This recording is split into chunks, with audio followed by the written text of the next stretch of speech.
동아시아사 VS 교재 33쪽 비도록 합니다.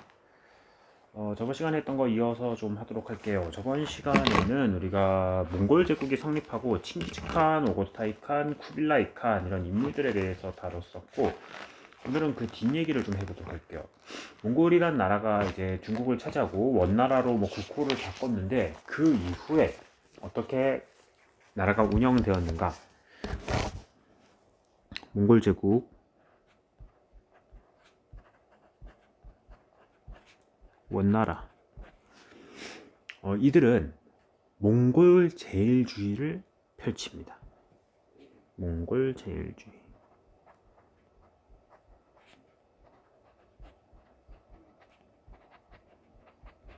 몽골인들이 항상 모든 거에 우선이 되는 거죠.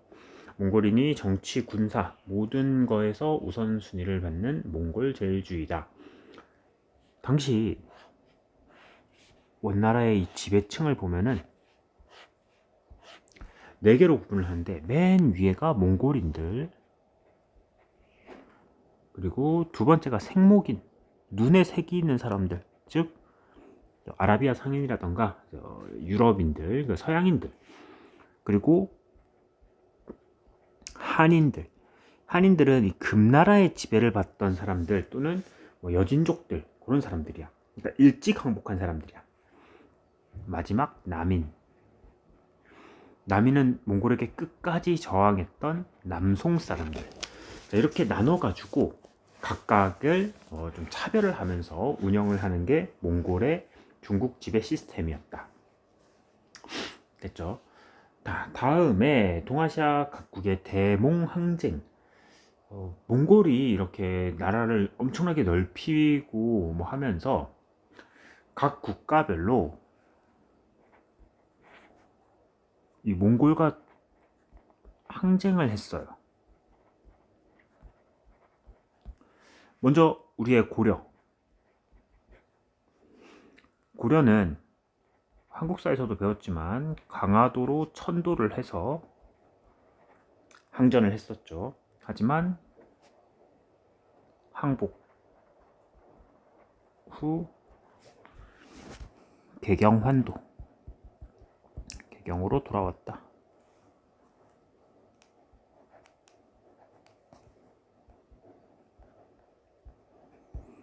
다음 대월. 대월은 베트남입니다. 몽골이 3번 정도 이 베트남에 침입을 했고, 이때 쩐흥다오라는 사람이 있어. 이 대월이 쩐 왕조거든. 당시 베트남의 쩐 왕조인데, 쩐흥다오가 이거를 격퇴합니다. 몽골군을 격퇴. 물론 그 이후에는 쩐 왕조가 전쟁을 피하기 위해서 그 이후에 조공을 바칩니다. 그래서 쩐 왕조는 몽골이 조공을 바쳤으니까 더 이상 쳐들어가지 않아서 전쟁에서 멈추게 되죠. 몽골의 침입을 막았던 쩐흥다오. 쩐흥다오가 이때 썼던 글이 있는데, 격장사라는 글이 있습니다. 이거 시험 문제 자주 나옵니다. 격장사라는 글을 써서 이제 몽골과의 항전을 이야기를 했고, 바익당강 전투, 거기서 몽골에게 승리를 했습니다. 바익당강. 다음 일본.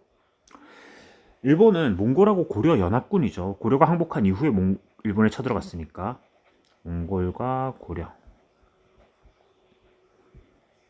근데 이 연합군이 쳐들어갔는데, 그 가마쿠라 막부가 당시 일본을 지배하고 있었는데, 이 가마쿠라 막부의 저항과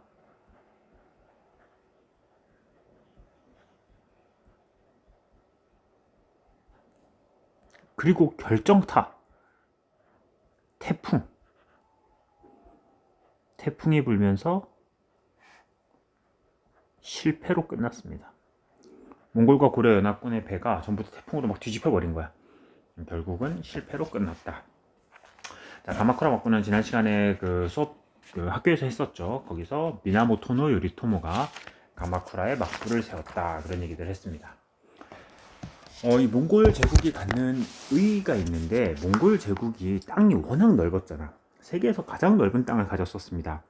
그랬기 때문에 이 몽골이 하나로 거대한 나라를 만들면서 동서를 아우르는 나라, 큰 나라가 안정이 됐고 교역망이 활성화돼요. 교역망의 교류 활성화. 몽골 제국이 갖는 역사적인 의의죠. 이거는 교역망 통항을 위해서 역참, 각지에다가 역참이라는 거를 설치한다. 이거는 역이야, 역. 그래서 각지에 이렇게 좀 상인들이 머무를 수 있게 역참이라는 걸 설치를 했고, 그리고 교역망의 안정화. 교역망의 안정화가 이루어졌어요. 바다에서는 시박사라는 거를 설치를 해요.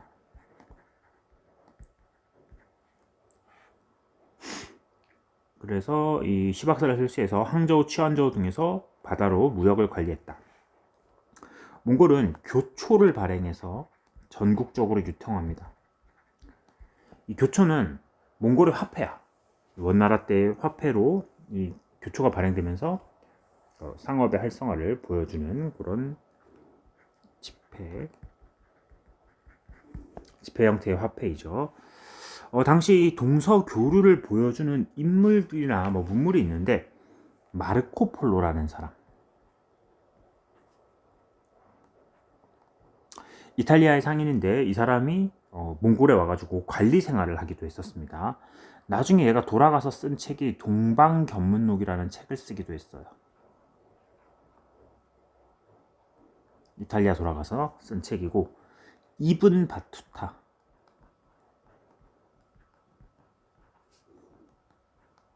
여행기라는 책을 썼다.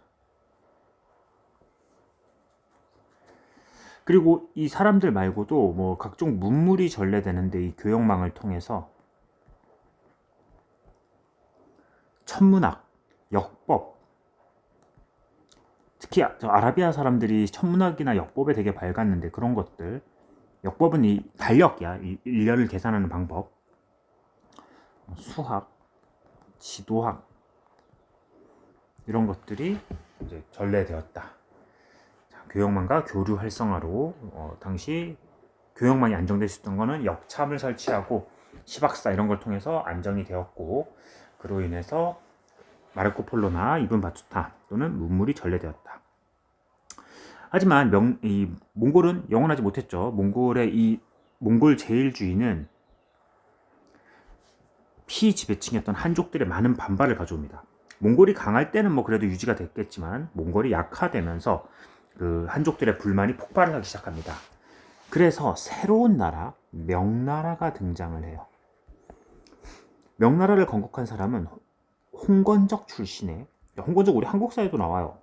머리에 빨간 띠를 두르고 고려에 침입해서 최영하고 이성계가 맞서 싸웠던 그 홍건적이 되게 여러 일파가 있는데 그 홍건적의 일파였던 주원장이 난징에서 건국을 했어요. 난징은 중국 남쪽에 있거든요, 얘들아. 중국 남쪽에 있는데 거기서 이제 수도로 삼고 몽골을 쫓아내고 한족 문화를 부흥시키려고 한 거죠. 그만큼 남쪽이 강해졌다는 거야. 저번 시간에 우리 그 남송 하면서 남송이 갖는 역사적인 의의가 중국이 원래 북부가 항상 중심이고 남쪽은 좀 이렇게 외곽이었는데 남부의 경제 개발이 활성화됐다고 했었거든. 남송이 등장을 하면서 그 결과물입니다. 명나라는 남쪽에서 시작해서 이제 북쪽을 이길 정도로 힘이 강해진 거죠. 주원장이 난징에서 명나라를 건국했고 그 이후에 몽골을 몰아내고 축출, 그리고 명나라를 이제 건국을 합니다. 그 이후에 영락제라는 사람이 있어.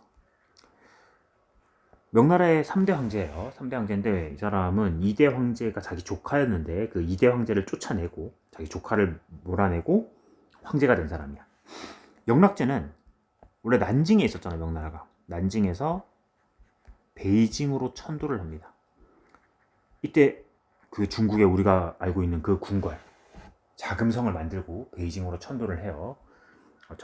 그리고 왜 갔냐면 자기가 원래 본거지가 베이징이거든. 영락제는 주원장이 이 황제 시절에 아들들을 각 변경에 보내가지고 아들들을 각지에 이렇게 보내가지고 방어를 하게 했는데, 그때 영락제를 이 북쪽으로 보냈고, 이곳에서 영락제는 자신의 세력을 키웠기 때문에 황제가 된 이후에 정통성이 없잖아. 조카를 몰아 했으니까.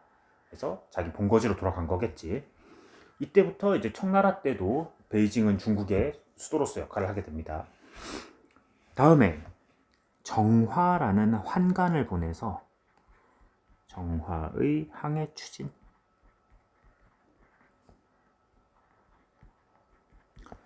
정화를 보내서 그 자기가 쫓아냈던 그 조카가 뭐 동남아시아 쪽에서 군대를 모으고 있다 이런 소문이 돌았대 당시. 그래서 정화를 보내가지고 그거를 감시하고, 정화가 이때 뭐 각지를 돌아다니면서 저걸 했고 뭐 조공을 받아냈고, 특히나 저기 가가지고 아프리카까지 가가지고 기린을 잡아오기도 했었습니다 이때 당시에. 다음에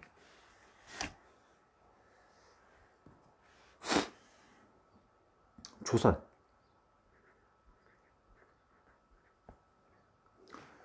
조선에서는 이성계, 이 사람이 신진사대부와 힘을 합쳐서 새로운 나라 조선을 건국했다. 뭐 이 정도면 될 것 같아요. 이성계가 조선을 건국하였다. 다음 일본. 일본에서는 가마쿠라 막부 대신 새로운 막부가 들어서요. 무로마치 막부거든.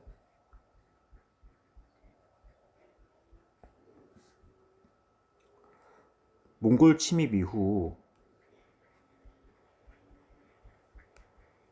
가마쿠라 막부가 이기긴 이겼지만 결국에는 쇠퇴는 하게 됩니다.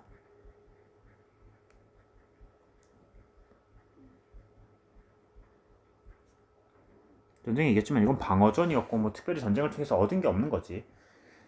자, 결국 이후 정치 혼란이 지속되었고 가마쿠라 막부가 쇠퇴하자 새로운 인물. 자, 이 사람도 이름 중요합니다. 아시카가 다카우지. 이 아시카가 다카우지가 일본 천황하고 손을 잡고, 당시 천황과 손을 잡고 새로운 막부, 무로마치 막부를 열게 되는 거죠. 근데 여기서 좀 문제가 생긴 게, 왜 천황과 손을 잡았다고 표현을 했냐면, 처음에는 가마쿠라 막부를 몰아내기 위해서 아시카가 다카우치랑 천황이 손을 잡았었어. 근데 그 가마쿠라 막부를 무너뜨리고 나가지고가 문제야. 천황은 옛날 그 다이카게 신 다이오 율령 발표할 때 그때 천황의 힘이 엄청 강했잖아. 그때로 복귀하려고 하는 거야. 근데 아시카가 다카우지는 그게 아니거든. 그냥 가마쿠라 막부를 무너뜨리고 새로운 막부를 열고 싶은 거야. 결국에는 아시카가 다카우지랑 천황이랑 원래는 힘을 합치고 있다가 둘이 싸우게 됩니다. 그러면서 일본에서 남북조 시대가 열려요. 북쪽에는 아시카가 다카우지가 이끄는 무로마치 막부 세력이고, 그리고 도망간, 아시카가 다카우지랑 싸우려고 도망간 천황이 남조에서 대립을 하는 거야. 이 싸움은 아시카가 요시미스라는 쇼군 때, 아시카가 요시미스가 이거를 통일을 해요. 남북조를 통일.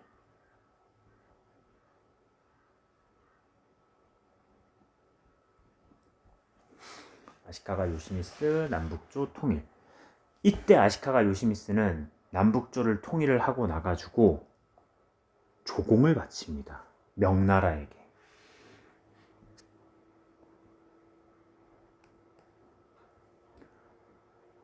명에 조공을 했고, 그러자 명나라에서 일본 국왕의 칭호를 줬어요.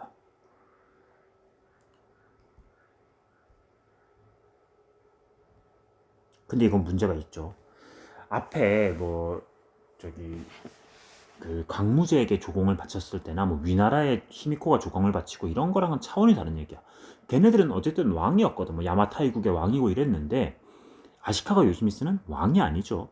천황은 있는 거잖아. 천황은 따로 있고 이 사람은 쇼군입니다. 근데 쇼군이 조공을 바쳤고 그리고 일본 국왕이라는 책봉을 받은 거예요. 중국의 입장에서는 뭐 쇼군이든 천황이든 알 바가 아니니까 자기네들은 그래서 그냥 칭호를 줘버렸지.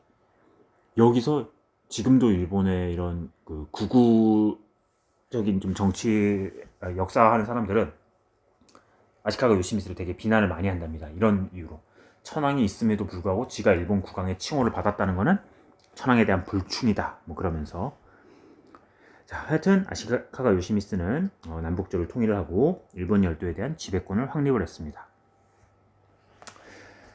자, 다음에 그럼 이제 새로운 나라 명나라, 조선, 무로마치 이렇게 바뀐 거지. 명나라는 명중심, 조공책봉 질서.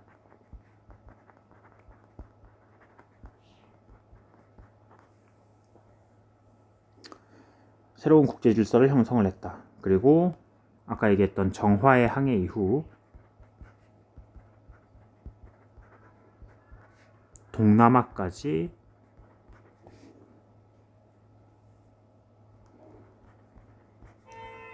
조공을 확대하기도 했습니다. 다음 조선. 초기에는 요동 정벌을 추진하기도 했습니다. 그러니까 이성계가 그 위화도 해군했던 이유가 한국사에서 배워서 알겠지만 뭐 요동 정벌 안 된다, 사불가론 이런 거 내세우면서 요동 정벌 못 한다 했는데 정작 자기가 왕되고 나가지고 초창기에는 요동 정벌을 추진하기도 했었어요. 이성계도. 그러나 뭐 실제로 추진은 못했고 그 이후 조선의 이방원 태종 즉위 후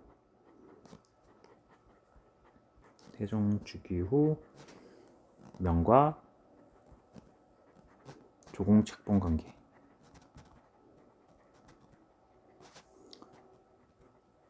영락제 때거든 이게. 아마 둘이 통하지 않았을까? 영락제는 자기 조카를 쫓아내고 황제가 된 사람이고 태종은 자기 동생들을 죽이고 왕이 됐잖아. 왕자의 난을 통해 가지고 아마 둘이 좀 통했을 것 같습니다. 다음 무로마치.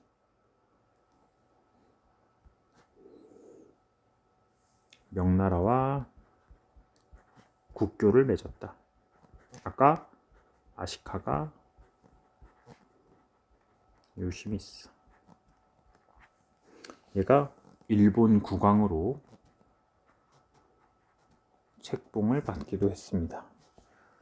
또 이때 무로마치 때는 명나라와 감합무역이라는 것을 하거든. 감합무역이 뭐냐면 이때 일본에 그 왜구가 진짜 많았대. 왜구라는 거는 도적들입니다. 해적이야, 해적.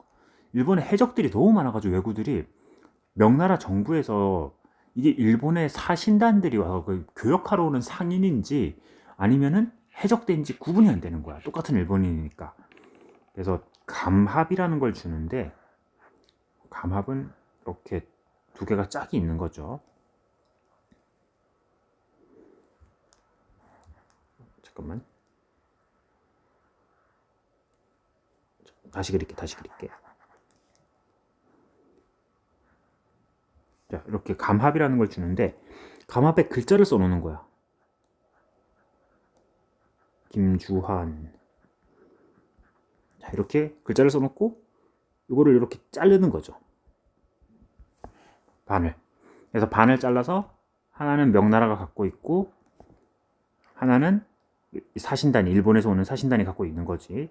상인들이나. 그래서 이거를 딱 맞춰보면은 이게 딱 맞으니까 감합으로서 인정을 해주는 거죠. 서로 허가를 받았는지 안 받았는지 그 표식입니다. 그런 게 감합무역이라고 합니다. 자, 됐습니다. 오늘 내용이 좀 많았습니다. 정리를 잘 하도록 하고 책을 좀 밑줄을 긋겠습니다.